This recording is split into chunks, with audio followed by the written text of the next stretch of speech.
Hello everyone, welcome back to my channel and welcome back to another one shot.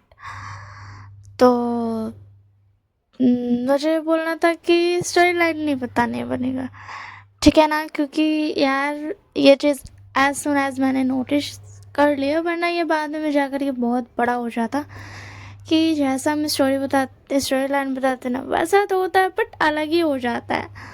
तो story line नहीं बताने बनेगा यार, story ही सुन लेना, ठीक है? क्योंकि स्टोरी लाइन में मतलब मैंने जो बेसिक सोचा रहता है वो मैं बताती हूँ, बट इस स्टोरी का बेसिक्स कुछ और ही बन जाता है, वो तो नॉर्मल बन जाता है। दैट्स वाई, ठीक है ना? और ये क्यों होता है? ये इसलिए होता है क्योंकि मैं स्टोरी लिखती नहीं हूँ, मैं कुछ मेन पॉइंट्स जो होते हैं बस वो आ जाता है दिमाग में, होता है ना ऐसा बेसिक सा चीज़ जो कि मेन होता है। वो चीज़ इम्पॉर्टेंट चीज़ होता है जिससे स्टोरी और ज़्यादा इंटरेस्टिंग हो। बस वैसा कुछ सोच लेती हूँ, एक छोटी सी topic, that's all. That's why ये मतलब स्टोरी में चेंजेस हो जाते हैं, मेरा जैसा मैं बताती हूँ वैसा नहीं हो पाता, तो स्टोरी लाइन मैं नहीं बता पाऊँगी। बट हाँ, मैं ये बता सकती हूँ कि एक वांगशन है, मेगावर्स है, मॉडर्न एफएफ है। इसमें जो हमारा विभूषण है वो एक फुटबॉल प्लेयर है, ठीक है ना? उसको फुटबॉल खेलना बहुत ज़्यादा पसंद है, उसका फेवरेट फुटबॉल है। ऐसा नहीं कि उसको पढ़ाई पसंद नहीं है, बट उसको फुटबॉल खेलना बहुत ज़्यादा पसंद है। और हमारा जो दूसरी तरफ है लानवांगशी, जिसको बचपन से ही सिर्फ और सिर्फ पढ़ाई में बहुत ज़्यादा इंटरेस्ट है, ठीक है ना? बहुत ज़्यादा इंटरेस्ट है उसको। सो दैट्स वाई वो तो हमेशा पढ़ाई करता रहता है। बट हाँ, ऐसा नहीं है कि वो विवोशान को नहीं देखता है, वो विवोशान को देखता है। और हाँ, यहाँ अल्फा लानवांगशी और ओमेगा विवोशान है, ठीक है ना? तो ना वो जो ये वो शान है और लाल मांगशी है, दोनों एक दूसरे को डेट करेंगे। क्यों?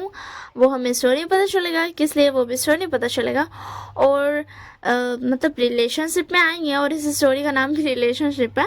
सो दैट्स वाई तो जो ये दोनों रहेंगे ना, ये रिलेशनशिप में आएंगे, बट क्या ये रिलेशनशिप संभाल पाएंगे? एंड ऑल थिंग्स, पता नहीं क्या क्या होगा, क्या क्या नहीं होगा, उतना मैंने सोचा नहीं है, ठीक है ना? बस जो जो मुंह में आएगा सारा बकते जाएंगे। तो दैट्स वाई। और जो क्या बोलते, सब चीज़ों से हट करके, सब चीज़ों से परे जो एक बात रहेगी वो ये रहेगी कि लानवांगजी और विभूषण एक दूसरे से प्यार करने लगेंगे। हाँ, ऐसा हो सकता है कि लानवांगजी और विभूषण की रिलेशनशिप नहीं चल पाए और रिलेशनशिप ब्रेक हो जाए, मतलब ब्रेकअप हो जाए, बट जो प्यार रहेगा वो भी तो कभी ना कभी तो काम आएगा ना। So that's why. तो ऐसे ऐसे कुछ स्टोरी लाइन है, जैसे कि ये चीज़ मैंने तुमने नहीं बोली है, तो मैं सोचा ये तो मैं बोल ही सकती हूँ क्योंकि ये पॉइंट तो रहेगा ही। तो ज़्यादा बात नहीं करते हुए स्टोरी को स्टार्ट करते हैं। स्टोरी के स्टार्टिंग में हमें दिखाया जाता है विभूषण को, जो कि फुटबॉल खेल रहा था बहुत ज़्यादा ही मज़े से। तो विभूषण यहाँ पे फुटबॉल खेल रहा था और लानवांगजी, ये थोड़ा मतलब थोड़ा तो अजीब है, बट लानवांगजी हमेशा विभूषण को फुटबॉल देखने आता है। उसे और किसी चीज़ में इंटरेस्ट नहीं है, बट विभूषण को फुटबॉल खेलते हुए देखना उसे पसंद है। पता नहीं क्यों, बस उसे सिर्फ यही चीज़ पसंद है पढ़ाई के अलावा, वरना उसकी फर्स्ट प्रायोरिटी तो पढ़ाई ही रहती है हमेशा से। तो आज भी हमारा जो लानवांगजी है वो बैठ करके देख रहा है फुटबॉल खेलते हुए विभूषण को, और विभूषण बहुत ही ज़्यादा अच्छा फुटबॉल प्लेयर है। ऐसे के लिए लालमान जी को भी शायद बहुत मज़ा आता है, क्योंकि विभूषण फुटबॉल बहुत अच्छा खेलता है। और एक लालमान जी को हंसाने की चीज़ वही है, या फिर खुश करने की बोलो, क्योंकि उसे फुटबॉल देखने से बहुत ज़्यादा खुशी मिलती है, खास करके विभूषण जब खेले तब। क्योंकि विभूषण जब खेलता है तब एक अलग ही ऑरा उसको फील होता है, क्योंकि विभूषण ऐसा ना बहुत ही ज़्यादा दिल से खेलता है। मतलब होता नहीं है आप किसी चीज़ को बहुत ज़्यादा दिल से अपनाते हैं, वैसा ही कुछ रिलेशन है विभूषण का फुटबॉल से। वो फुटबॉल को फुटबॉल की तरह नहीं, अपनी ज़िंदगी का हिस्सा समझता है इसी के लिए। और इसी वजह से जिस तरीके से वो फुटबॉल खेलता है वो तरीका भी लाल मांगजी को बहुत पसंद है। इसीलिए अब ज़िंदगी में पढ़ाई से ब्रेक तो लेना पड़ेगा ना, अब हर वक्त तो नहीं पढ़ सकते, उससे तो दिमाग पर बहुत ज़्यादा प्रेशर हो सकता है। इसी के लिए जब लाल मांगजी को ब्रेक चाहिए होता है तो उसे सबसे अच्छा तरीका यही दिखता है, बिना वेस्ट ऑफ टाइम और बहुत ज़्यादा खुशी का भी, क्योंकि इससे उसे खुशी भी मिल जाती है और वेस्ट ऑफ टाइम भी नहीं होता है। That's why. और आज भी लाल मांगजी बैठ कर देख रहा था, लाल मांगजी यहाँ पर अल्फा है, बट फिर भी उसे भी वो शान को ऐसे फुटबॉल देखते मतलब खेलते हुए देखना बहुत पसंद है। ऐसे तो हमने बहुत सारे स्टोरीज में देखा होगा कि मतलब जो अल्फाज रहते हैं वो फुटबॉल खेलते हैं और ओमेगाज देखते हैं, बट यहाँ पर अलग है। मगर एक बात है जिसमें सेम वही चीज़ होता है, जब लाल मांगजी पढ़ाता है तो वीवो श्यान बहुत खुश होता है, क्योंकि वीवो श्यान लाल मांगजी के पास से ट्यूशन लेता है। हाँ, उसे पढ़ाई में बचपन से इंटरेस्ट नहीं था, पर जब से लाल मांगजी ने उसे पढ़ाया है ना, तब से वो अपना इंटरेस्ट पढ़ाई में भी दिखाता है। जैसा कि लाल मांगजी की ज़िंदगी में फुटबॉल का इंटरेस्ट है, बस उतना ही वीवो श्यान की ज़िंदगी में पढ़ाई का इंटरेस्ट है। ऐसा कहूँ तो दोनों ने एक दूसरे की ज़िंदगी में एक और चीज़ लाई है। पहले तो वीवो श्यान की ज़िंदगी सिर्फ फुटबॉल हुआ करती थी और लाल मांगजी की पढ़ाई, बट अब उन दोनों की ज़िंदगी में एक और चीज़ जुड़ गया, वो है पढ़ाई और फुटबॉल। लाल मांगजी की ज़िंदगी में फुटबॉल और वीवो श्यान की ज़िंदगी में पढ़ाई। और एक चीज़ है जो उनके दिल से जुड़ चुकी है, चीज़ नहीं कहेंगे उसे, बट और एक है जो उनके दिल से जुड़ चुकी है, जिसके बारे में उन्हें अभी तक नहीं पता, शायद उसे पता लगने में भी देर है। तो आज भी वीवो श्यान बहुत अच्छे से खेलता है और वीवो श्यान जीत जाता है। एंड जैसे कि लाल मांगजी का ब्रेक का टाइम खत्म हो चुका था तो लाल मांगजी वापस चल जाता है क्लास में एंड वीवो श्यान भी आ जाता है क्लास में। तो अभी यहाँ पर सब क्लास में पढ़ाई कर रहे थे। क्लास हो जाने के बाद जब छुट्टी हो जाती है तो वीवो श्यान बोलता है, लाल मांगजी चलो अब घर चलते हैं। तो लाल मांगजी बोलता ठीक है चलो, एंड फिर वो दोनों वहाँ से घर के लिए चले जाते। अब यहाँ पर एक क्वेश्चन आता है कि लाल मांगजी और वीवो श्यान साथ में क्या कर रहे हैं, मतलब वो साथ में क्यों जा रहे हैं। तो उसका जवाब ये है कि लाल मांगजी और वीवो श्यान जो है वो दोनों एक ही घर में रहते हैं। ये बात सच है। पहले से नहीं रहते थे, अभी कुछ साल ही हुए हैं। कुछ साल का मतलब 2-3 साल, अभी कुछ साल ही हुए जिससे में वो साथ में रहते हैं। वो क्या है ना, उनके माँ बाबा जो थे दोनों के, वो दोनों अलग अलग रहते थे, इसलिए ये दोनों भी अलग अलग रहते थे। बचपन में एक बार ये दोनों मिले थे जब ये दोनों छोटे थे, बट उसके बाद वो अलग हो गए और अब 2-3 सालों से वो साथ में, मतलब एक बहुत बड़ा सा मेंशन टाइप का जिसमें रहते हैं। वहाँ पर 2 फैमिलीज रहती है, एक बी फैमिली और एक लैन फैमिली। हमारी बी फैमिली में है वीवो श्यान के माँ बाबा वी चांगसे और कांगसा सरन, और दूसरी तरफ है हमारे लाल मांगजी के माँ बाबा अंकल और भाई, जो कि है माँ बाबा में आते हैं मैडम लैन आती है, लानी जिनका नाम है, और बाबा है चिंगेजुन, लान चिंगेजुन, और अंकल लान कुरैन, भाई लान शिचैन। बस इतने ही लोग हैं। मेंशन के हिसाब से ये बहुत कम लोग हैं, बट फिर भी उस मेंशन में चहल पहल रहती है। पता है क्यों? क्योंकि वहाँ पर एक छोटा सा, एक नहीं बोलेंगे 2-3 छोटे छोटे बच्चे हैं, वो बहुत ज़्यादा प्यारे हैं। और वो इस पूरे मेंशन को, इतना बड़ा मेंशन होने के बाद भी पूरे मेंशन को चहल पहल करके रखते हैं। हमारा जो वहाँ पर है, वहाँ पर कुछ बच्चे हैं जिनमें से एक चिंगे है, सेजुई है और जिल्लिंग है। अब हमें यहाँ पे पता चलता है कि यहाँ पर सिर्फ 2 फैमिली नहीं और एक फैमिली रहती है। वैसे तो जो श्वान को किसी मतलब अपने माँ बाबा के साथ रहना चाहिए था, बट शायद उनके साथ जिंदा श्वान का रिलेशन कुछ अच्छा नहीं है। और यानली जो पहले भी वो श्यान लोग जिस जगह पे रहते थे वहाँ पर रहते थे जियांग फैमिली, मतलब वहीं पे आसपास थे, तो इसी के लिए भी वो श्यान को यानली बहुत ज़्यादा प्यार करती थी, उसे छोटे भाई की तरह हमेशा पैम्पर करती रहती थी।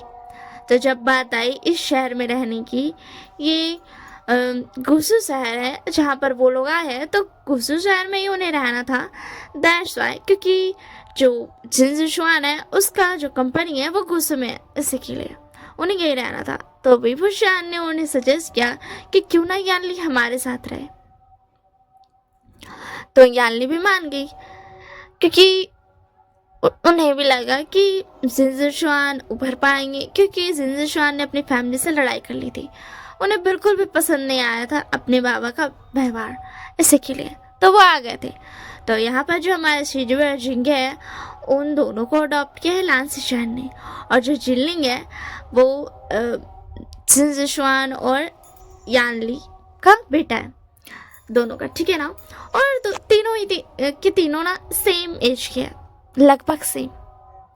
और यहाँ पर एक और इंसान है जो बहुत बड़ा तो नहीं है, मतलब बहुत छोटा भी नहीं है और बहुत बड़ा भी नहीं, मगर वो जिंगे सिजुई जिनलिंग उन तीनों से बड़ा है। वो उन तीनों से 2 साल बड़ा है, ठीक है ना। वैसे तो उसे मैच्योर हो जाना चाहिए था, बट शायद उसका दिमागी हालत ना उतना बेहतर नहीं है जो मैच्योर हो सके। इसी के लिए वो थोड़ा इतना बड़ा हो करके भी, मतलब बहुत बड़ा तो नहीं है बट बड़ा हो करके भी सिजुए जिनलिंग की तरह ही है और जिंगे की तरह, इन तीनों की तरह ही है। और वो कोई और नहीं वेनिंग है। अब हमें पता चलता है कि यहाँ पर वेंचिंग और वेनिंग भी रहते हैं। हाँ, मैंने शुरू में बोला था कि इस बड़े से मैंशन में 2 फैमिली रहती है। सच कहूँ तो अगर पूरी फैमिली देखी जाए तो लैन फैमिली और वी फैमिली ही पूरी फैमिली है, क्योंकि जिनजुशुआन और यानली उन दोनों के दोनों के माँ बाबा तो यहाँ नहीं है ना, और ना ही वेंचिंग और वेनिंग के माँ बाबा है। वैसे तो वेंचिंग और वेनिंग के कोई माँ बाबा मतलब है ही नहीं, क्योंकि वो दोनों अनाथ है। वेंचिंग वेनिंग से बड़ी है, वो लगभग 5 साल की बड़ी है। अभी वेनिंग 13 ईयर्स का है, और सारे जो जिंगे सिजुए और जिनलिंग है वो सारे 11 ईयर्स के हैं। मुझे पता है ये बहुत कम एज है मैच्योर बोलने की, बट शायद अगर वेंची के हिसाब से देखा जाए तो ये बहुत ज़्यादा उम्र है मैच्योर बोलने की, क्योंकि जब वेंचिंग 10 साल की थी तब से ही उसे अपने भाई को संभालना पड़ा, तभी वो मैच्योर बन गई थी, क्योंकि तब उसने अपने माँ बापा को खो दिया था। और अभी वो लगभग 18 ईयर्स के हैं, और उनके आए ज़्यादा वक्त नहीं हुआ है। जब वेंचिंग 15 ईयर्स की थी तब आए थे वो लोग यहाँ पर। 5 साल वेंचिंग ने कैसे अपने भाई को संभाला, खुद को संभाला, वो तो कोई नहीं जानता, बट अब वो लोग खुश रहते हैं यहाँ पर। यहाँ उन्हें किसी और ने नहीं, लैन कुरैन ने अडॉप्ट किया, क्योंकि हालांकि वेंचिंग 15 ईयर्स की थी और लान शिशान उनसे कुछ ज़्यादा बड़े नहीं हैं, मतलब वो लगभग से 3 साल के बड़े होंगे। मतलब वो 21 ईयर्स के हैं अभी, ठीक है ना, तो शायद वो अडॉप्ट नहीं कर सकते थे, दैट्स वाई। इसी के लिए लैन कुरैन ने डिसाइड किया कि वो वेंचिंग और वेनिंग को अडॉप्ट करेंगे।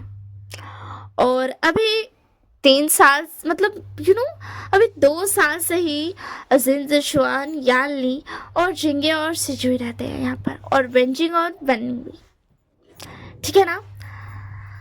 तो 2 साल पहले जिंगे और सिजुई को लान शिशान ने अडॉप्ट किया था, और 2 साल पहले यानली और जिनजुशुआन भी यहाँ आए थे अपने बच्चे के साथ, ठीक है ना। मैंने सब कुछ क्लियर कर दिया।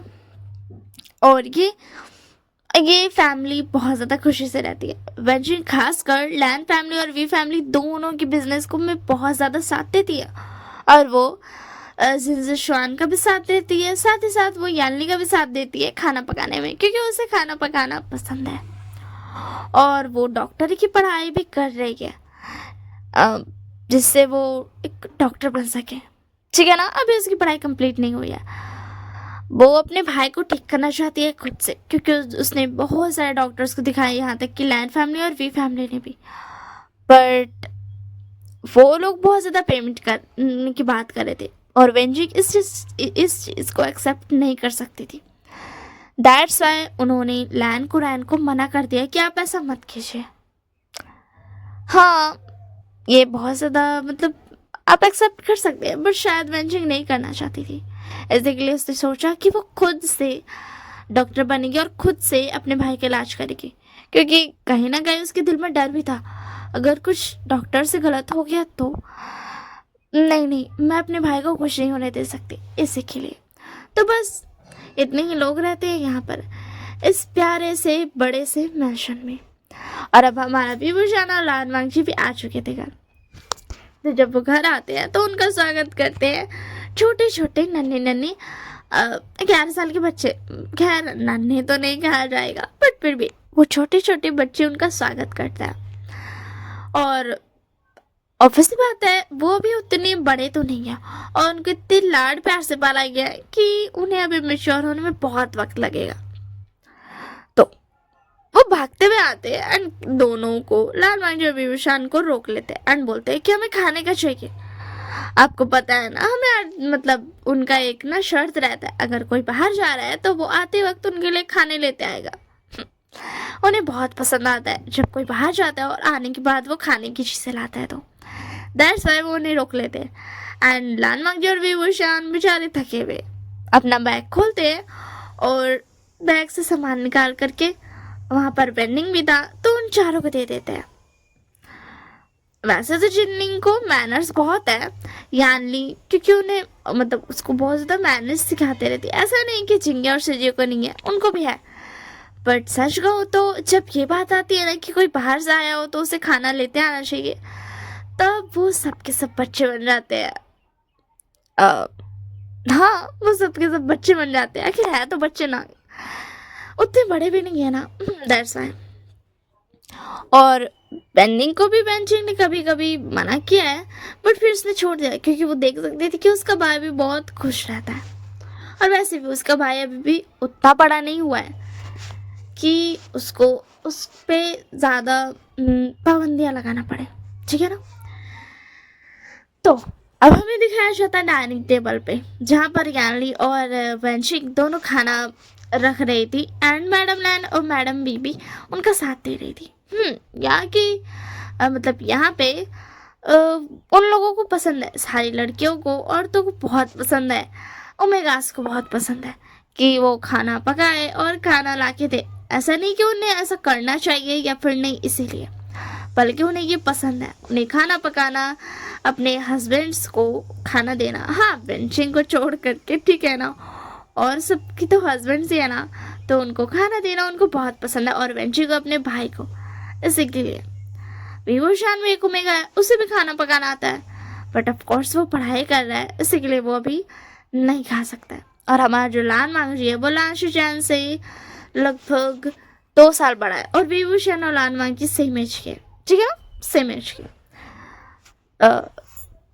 और वेंचिंग से वो दोनों 1-1 साल के बड़े हैं। सो अभी हमें डाइनिंग टेबल पे दिखाया जाता है। तो फिर उसके बाद ना चिंगे चुन बोलते, तो मांझी क्या सोचा तुमने? तो मांझी बोलता, किस बारे में बाबा? तो फिर उसके बाद ना मैडम लैन बोलती है कि तुम पिंक को डेट करना चाहोगे या नहीं? तो उसके बाद ना मिसेस भी बोलती है, हाँ विंग बेटा तुमने सोचा? तब उसके बाद विंग बोलता, माँ क्या हमें शादी करनी ज़रूरी है? तब उसके बाद ना बेचांग से बोलते हैं, नहीं नहीं तुम्हें शादी करनी ज़रूरी नहीं है, बट एक बार तुम एक दूसरे को चांस देके तो देखो। हम सब बहुत अच्छे फ्रेंड्स हैं, सो दैट्स वाई हम चाहते थे कि तुम दोनों की शादी के लिए, सो दैट्स वाई हमने तुम पर बोझ नहीं डालना है, बट हम चाहते कि एक बार तुम ट्राई तो करो कि मतलब अगर तुम दोनों एक दूसरे को पसंद करने लगो या फिर तुम दोनों इस रिलेशनशिप के लिए तैयार रहो तो ठीक है, वरना तुम दोनों नहीं भी करोगे शादी तो कोई फर्क नहीं पड़ता है। तो फिर उसके बाद ना क्या बोलते लाम आशी बोलता, बट बाबा मैं तो अभी ओनली 19 ईयर्स का हूँ, ये कुछ ज़्यादा जल्दी नहीं हो जाएगी, अभी तो मेरी पढ़ाई भी नहीं हुई है। तो उसके बाद ना क्या बोलते मैडम लैन बोलती है, देखो बच्चा हम अभी तुम्हारी शादी थोड़ी ना करवा रहे हैं, हम तो अभी तुम्हारे एंगेजमेंट करके रख देंगे, ताकि तुम तो जानते हो ना हमारे बारे में, हम तुम लोग तो जैसे 18 ईयर्स हुए थे वैसे ही सब हमें रिश्ते भेजने लगे। दैट्स वाई हम चाहते हैं कि तुम दोनों को किसी के साथ एंगेज कर दे और बस उसके बाद ना हमें परेशानी होगी ना तुम्हें, समझ में आया ना। और उसके बाद जैसे ही तुम दोनों तैयार हो जाओ शादी के लिए, मतलब तुम दोनों पढ़ाई कर लो या फिर जो भी तुम्हें करना है वो तुम कर लो, उसके बाद तुम शादी कर लेना, हमें कोई प्रॉब्लम नहीं है। बस हम नहीं चाहते कि हमारी वजह से तुम्हें सर दर्द हो, ठीक है ना। तब उसके बाद दिव्या बोलता हाँ समझ गया, ठीक है लावाशी, कैसा रहेगा कि हम दोनों डेट करें। तब उसके बाद लांजा बोलता विंग ये कोई मजाक नहीं है। तब उसके बाद विंग बोलता नहीं लांजा मैं भी मजाक नहीं कर रहा हूँ, हम कोशिश करेंगे इस रिलेशनशिप को संभालने की। अगर हम संभाल पाए तो इसका मतलब शायद शादी तक का हम इतने मेच्योर हो जाए कि हम शादी को भी संभाल पाए। अब खैर प्यार का तो मुझे नहीं पता कि मुझे तुमसे होगा कि नहीं, बट फिर भी रिश्ते में खुशी होना, अपनापन होना और पसंद ये तो होता है ना। हाँ ट्रूली लव का मुझे नहीं पता। तब उसके बाद लहसन बोला विंग ये कोई चैलेंज नहीं है या फिर ये कोई फुटबॉल मैच नहीं है। तो उसके बाद विंग बता यही तो बात है लहजा कि ये कोई फुटबॉल मैच नहीं है और ना ही कोई चैलेंज है और ना ही कोई एग्जाम है तुम्हारी पढ़ाई की में जो आता है वैसा वाला, समझे ना। ये रिलेशनशिप है, देखो अगर हम इसे संभाल पाए तो अच्छी बात है, मेरे लिए भी अच्छा रहेगा कि मतलब अगर तुमसे मेरी शादी नहीं हुई तो भी कोई बात नहीं, मुझे बहुत अच्छे अच्छे अल्फा मिल जाएंगे, तो कम से कम मैं अपनी रिलेशनशिप उनके साथ तो बचा कर रख सकता हूँ ना, इससे मेरी एक प्रैक्टिस हो जाएगी। तब उसके बाद लैंजा बोता तुम्हें बस मौका चाहिए रहता है नई नई चीज़ें करने का। तब उसके बाद विंग बोता हाँ ये बात तो सही है, देखो इससे एक अच्छी बात तो होगी कि हम दोनों को एक एक्सपीरियंस हो जाएगा कि रिलेशनशिप मतलब कैसी होती है, क्या हम संभाल सकते हैं या फिर नहीं एंड ऑल। तो क्या कहते हो, करना चाहोगे? और मुझे अगर हम दोनों रिलेशनशिप संभाल पाए और हमारे एंगेजमेंट फिक्स हो गई तो मुझे सर दर्द नहीं होगा। तुम जानते हो ना कॉलेज के सारे अल्फाज मेरे पीछे पड़े रहते हैं, शादी कर लो शादी कर लो शादी कर लो। तो बस क्या बता हाँ मुझे पता है क्योंकि मेरे पीछे भी तो पड़े ही रहते हैं। तो उसके बाद विंग बता क्या अल्फा। तो उसके बाद बता विंग ओमेगा मेरे पीछे अल्फाज क्यों पड़ेंगे, तुम पागल हो गए हो क्या सच में, तुम्हारे जोक्स था मुझे बिल्कुल पसंद नहीं आया। तब उसके बाद विंग बता तो स्माइल क्यों हो रहा है तुम्हारे चेहरे पे, बोलो बोलो। एंड ये बोल करके ना विंग हंसने लगता है, उसके हंसने की वजह से वहाँ पर सब हंसने लगते हैं। होते हैं ना कुछ लोगों की हंसी देखने के आपको खुद भी हंसी आ जाती है, और खैर वो तो अपने हैं तो एक हंसता है तो दूसरे को भी हंसी आ ही जाती है। अब इसमें कोई लॉजिक नहीं है, मुझे माफ़ कीजिएगा, बट ऐसा मेरे साथ होता है तो मैंने कह दिया, ठीक है। तो ऐसे ही सब हंसने के बाद फिर रुकते हैं, तो फिर उसके बाद ना क्या बोलते वेंचिंग बोलती वैनिंग आ जाओ खाना खाने। तो उसके अंदर वेनिंग बोलता बस जी आया, वो बस होमवर्क कर रहा था। तब उसके बाद वेंचिंग बोलती हाँ तुम्हें तो तभी होमवर्क याद आता है जब खाना पकता है। तो उसके बाद वेनिंग बोलता क्योंकि आप मुझे वो कड़वे वाले सूप देते हो ना, इसी के लिए मुझे खाना नहीं पसंद है। एंड फिर उसके बाद ना क्या बोलते यानी शीशी बोलती जेलिंग तुम कब आओगे, ऐसे तो तुम्हें नहीं सोचता है पढ़ाई और अभी तुम्हें होमवर्क करना है। तो उसके जेलिंग बोलता माँ वो वेनिंग का कर रहे हैं ना इसीलिए मैं सोचा मैं उनके साथ ही कर लूँ। तब उसके बाद यानी शीशी बोलती अच्छा ये बात है क्या, ये सच है। तब उसके बाद जेलिंग बोलता माँ मुझे मिल्क देती हो, मुझे बिल्कुल पसंद नहीं है वो पीने में, कोई बहुत अजीब लगता है और ऊपर से अभी ठंडी का मौसम है तो आप तो मुझे उसमें हल्दी डाल के देते हो और वो तो मुझे बहुत अजीब लगता है, वो बिल्कुल भी अच्छा नहीं लगता, मुझे इतना ज़्यादा अजीब लगता है ना उसका टेस्ट। तो उसके दाल नहीं बोलती मैं इतनी सी डालती हूँ ना उसमें तुम्हें टेस्ट आता भी नहीं होगा, बस तुम्हारे नखरे चलो आ जाओ जल्दी से। तो उसके जिलिंग बोलता आया बस हो ही गया था। तो उसके लास्ट बोलते सेजुई झिंगे तुम दोनों क्या कर रहे हो। तो उसके बाद सेजुई बोलता वो बाबा क्या है ना वो बेनिंगा और चिलिंग पढ़ाई मतलब होमवर्क कर ही रहते तो हमने सोचा क्यों ना हम भी करते, मतलब कर ले हम भी साथ में, आप तो जानते हो ना हमें साथ में होमवर्क करने में मज़ा आता है। तो उसके बाद नाशिया बोलते हाँ ठीक है बट अब आ जाओ। तो उसके बाद ना वो लोग बोलते हैं हाँ बाबा हम आए, एंड वो लोग आ जाते हैं। तो उसके बाद लान कुरान बोलते हैं कि शिजान क्या सच में तुम कभी शादी नहीं करोगे? तो उसके बाद शिजान बोलता अंकल अभी तो नहीं, पहले मैं ढूंढ लूँ कोई ऐसा जो मेरे झिलिंग और सिजुए को संभाल पाए, फिर उसके बाद मैं शादी कर लूँगा, डोंट वरी। तो उसके बाद अंकल बोलते तुम्हारी वजह से तुम्हारे माँ बाप हमेशा मुझ पर गुस्सा करते रहते हैं, पता है तुम्हें? तो इसके बाद श्याम बोलते इसमें मेरी कोई गलती नहीं है, ठीक है ना? आप वैसे हो मैं वैसा नहीं हूँ, मैं थोड़ी ना जिंदगी भर कुंवारा रहूँ, मतलब जिंदगी भर बिना शादी के रहूँगा, मैं शादी कर लूँगा, डोंट वरी डोंट वरी बाबा बाबा मैं शादी करूँगा। तो उसके बाद माँ बाबा बोलते सुशान हमें लगता है तुम्हें सच में कुरान की हवा लग गई है, तभी तो तुमने अभी तक शादी नहीं की है। तो उसके बाद श्याम बोलते मामा आप तो जानते हो ना। तो उसके बाद ना रान कुरान बोलते कि सुशान प्लीज़ थोड़ा तो एफर्ट्स दिखाओ ना शादी के लिए, वरना तुम्हारे बाबा बाबा तो मुझे घूर घूर कर ही मार देंगे। देखो अभी भी मुझे ही घूर रहे हैं, मेरी क्या गलती, मुझे शादी नहीं करनी थी तो मैंने नहीं किया, और अब तो मैं बुढ़ा भी हो चुका हूँ, अब क्या शादी करूँ? तो उसके बाद शायद मतलब माँ बाबा प्लीज़ ना उन्हें परेशान मत कीजिए, उनकी इसमें कोई गलती नहीं है। तब उसके अंदर मैडम लैन बोलती ठीक है कोई बात नहीं। एंड उसके बाद ना फिर उसके बाद वांग जी बोलता है तो क्या हमें मतलब क्या बोलते हैं डेट करना ही पड़ेगा माँ? तो उसके बाद माँ बोलती हाँ तुम्हें डेट कर लेना चाहिए बच्चों, अच्छा रहेगा, अभी डेट कर लोगे तो बेहतर रहेगा। तो फिर क्या ना क्या बोलते लामा जी बोलता ठीक है हम डेट कर लेते हैं, कैसे रहेगा विंग? तो विंग बोलता हाँ मुझे तुम्हें और परेशान करने का मौका मिल जाएगा, उससे अच्छा क्या हो सकता है? एंड लैंजो बोलता क्या कहा तुमने? तो उसके दिन बोलता अरे नहीं नहीं मैंने कहा कुछ कहा, मैं तो चुपचाप से हूँ, मैं अच्छा बच्चा हूँ, मैं तो खाना खा रहा हूँ। हाँ क्योंकि हमारे बेबूशान ने बहुत धीरे से होता ना शैतानी तरीके से बहुत धीरे से बोला था, दैट्स व्हाई लालवानी को सुनाई तो नहीं दिया था कि बेबूशान ने क्या बोला, बट इतना तो लालमा जी जानता था कि बेबूशान के दिमाग में क्या चल रहा है। इन 2-3 सालों में वो समझ गया था कि बेबूशान कैसा है, सच कहूँ तो पहचान गया था। उनकी पहली मीटिंग तो उतनी अच्छी नहीं थी क्योंकि वो दोनों ही बात करने को तैयार नहीं थे। वैसे तो विशान बहुत ज़्यादा इंट्रोवर्ट टाइप का है एंड वो बहुत ज़्यादा बातें करता है, बट लाल माजी के सामने उसे बोलने से थोड़ा डर लग रहा था क्योंकि लाल माजी का और अलग ही था और उसने आज तक ऐसा अल्फा अपनी ज़िंदगी में नहीं देखा था, दैट्स व्हाई।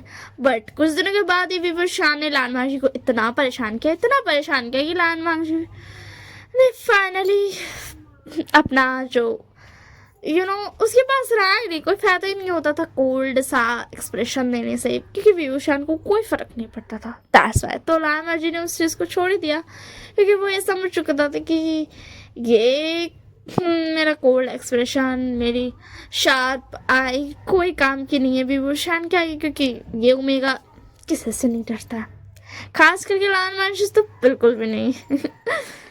एंड उसके बाद ऐसे ही वो लोग खाना खा लेते हैं एंड सब अपने अपने रूम में चल जाते हैं एंड हमें दिखाया जाता है लाल मांझी जो मन में सोच रहा था विंग तुम कभी कुछ चीज़ों को सीरियस नहीं लेते हो क्या, तुम इस रिलेशनशिप को सीरियस लोगे?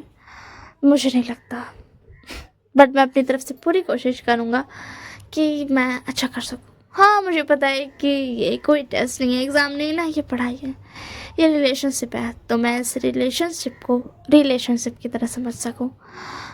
हाँ बट तुमसे यही उम्मीद रहेगी कि तुम इसे कोई मजाक ना समझो और कोई बचकानी हरकतें ना करो, बस तुम इसे भी सीरियस लो। एंड अब हमें दिखाया जाता है दूसरी तरफ बेबोशान की तरफ जो बोल रहा था लैंजैन देखो मैं तो तुम्हें चाहता हूँ परेशान करूँ बट क्या है ना मुझे ऐसा नहीं करना चाहिए क्योंकि हम डेट कर रहे हैं तो मुझे थोड़ा सा सीरियस हो जाना चाहिए। मुझे पता है माँ बाबा नहीं चाहते कि मैं उनसे दूर जाऊँ और तुमसे शादी होने के बाद शायद मैं कहीं दूर नहीं जाऊँगा, मतलब जब माँ बाबा अपने दोस्तों के साथ रहते हैं और मेरी शादी तुमसे हो जाएगी तो मैं भी तो तुम्हारे साथ ही रहूँगा ना, तो ये बात अच्छी तो है बट तुमसे शादी, हाँ, थोड़ा सा मुश्किल है। सच कहूँ तो मैं बहुत दिखाता हूँ कि मुझे तुमसे डर नहीं लगता तुम्हारे कोड ऑरा से। अब तो तुमने ऑरा मतलब अपना कोल्ड शार्प आइज बंद भी कर दिया, बट फिर भी तुम्हारे जो आसपास होने से भी मुझे थोड़ा सा शिवरिंग फील होता है। पता नहीं क्यों, शायद मैं तुम एक अल्फा हो और एक कोल्ड और स्ट्रॉन्ग अल्फा हो, तो ऐसा शायद, मुझे नहीं पता। बट क्या मुझे तुम्हें परेशान करना चाहिए? क्या मुझे इस रिलेशनशिप को मजाक में लेकर के तुम्हें बहुत ज़्यादा परेशान करना चाहिए? ये तो सोचने वाली बात है। एक काम करता हूँ, देखो इस रिलेशनशिप को मैं सीरियसली ले लेता हूँ, पर परेशान तो मैं तुम्हें कर सकता हूँ ना। अब इसी बात है, जब हम दोनों बॉयफ्रेंड्स बनेंगे, मतलब तुम मेरे अल्फा और मैं तुम्हारा ओमेगा, तो मैं तुम्हें परेशान कर सकता हूँ। मतलब मेरे पास बहुत चीज़ें परेशान करने की, और जिससे ये रिलेशनशिप कोई मजाक भी नहीं रहेगी। मैं इसे सीरियसली भी ले सकता हूँ और तुम्हें परेशान भी कर सकता हूँ। बहुत सारी चीज़ें हैं जो मैं कर सकता हूँ। एंड ये बोल करके हमारे व्यूअर शान भी सो जाता है, एंड हमें दिखाया जाता है नेक्स्ट मॉर्निंग का सीन।